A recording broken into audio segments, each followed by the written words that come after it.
Have you ever gotten lost in a video game and then looked up and wonder where the time went? If you have, you know how powerful video games can be for altering your mood. And in the emerging field of digital therapeutics, games can actually be medicine. Recently, there's been a big development in this field. The FDA approved their first 5 mental health games. And one of these 5 isn't just a game, it's an SDK or software development toolkit that makes it possible for other game developers to more easily build therapeutic games. Now, if you're a game developer and you're interested in digital therapeutics, this is exciting news because it opens up a whole new distribution channel for therapeutic games. To learn more about this, I recently spoke with Ryan Douglas, head of Deepwell DTX, creators of this SDK for therapeutic games. Every effective therapeutic game is going to pair a therapeutic mechanism with a compelling game. It's kind of like wrapping a pill in a tasty treat in order to make it easier to swallow. Let's start with the mechanism in Deepwell's latest game, Zengens. So what exactly is your therapeutic mechanism? It's a form of controlled breathing, right? It's a biofeedback mechanism that we've put in, right? But what's really interesting about it is one of the last usability studies we did, and one of the points I've been making the whole time is you can't force the overt therapeutic mechanic into play action and break the fourth wall. When you do that, people just go, oh, that's the good for me part, and it kind of falls apart. Now, the way we're cleared, we can integrate this therapeutic mechanic in 3 different ways. You can put it right into the middle of gameplay and make that a choice. You can put it adjacent to it.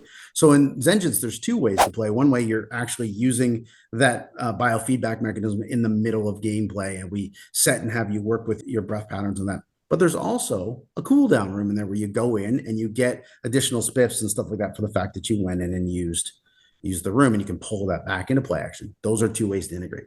So the third thing that we got set up is the idea that you can run integrated but adjacent.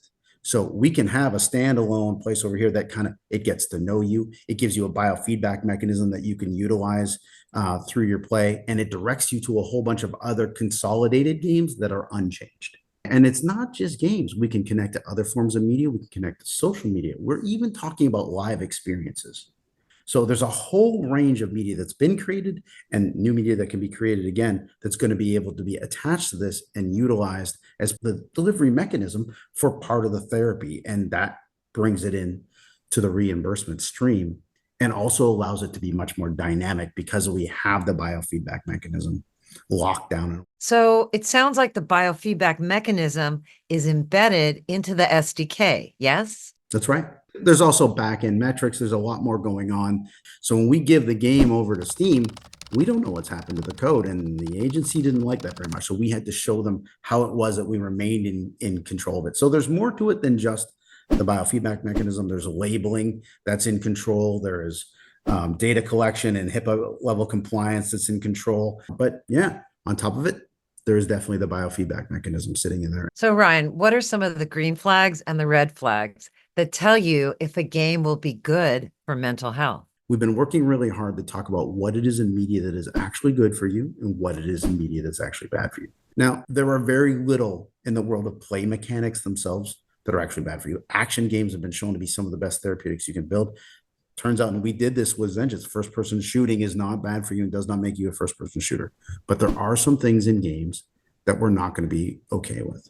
The first is going to be any sort of predatory monetization schedule, something that gets you highly dopaminergic, a loot box that doesn't actually tell you what likelihood you have of being successful, right? The next thing is going to be free and unmoderated chat. We can't take a vulnerable population and bring them into a Gamergate situation. That isn't going to work out. If you don't have good control over your socials, then we can't clear you.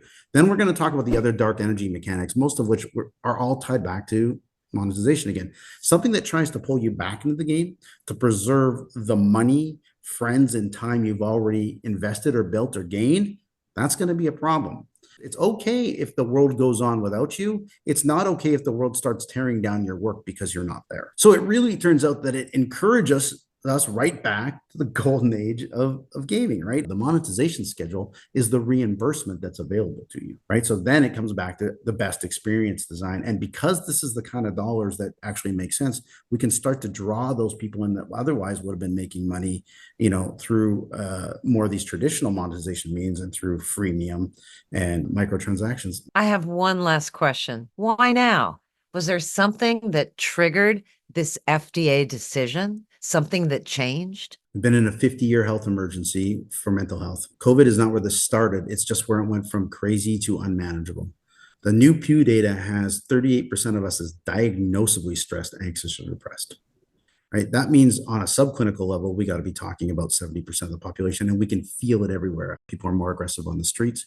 Folks are just really less forgiving with one another because we're in these high stress environments. Social media is also another form of media, and it's powerful, just like all these other parts. And prior to regulation, it kind of sent itself in the direction of maximizing monetization, right? We're now starting to understand that social media and gaming are almost identical. TikTok is the biggest game in the world.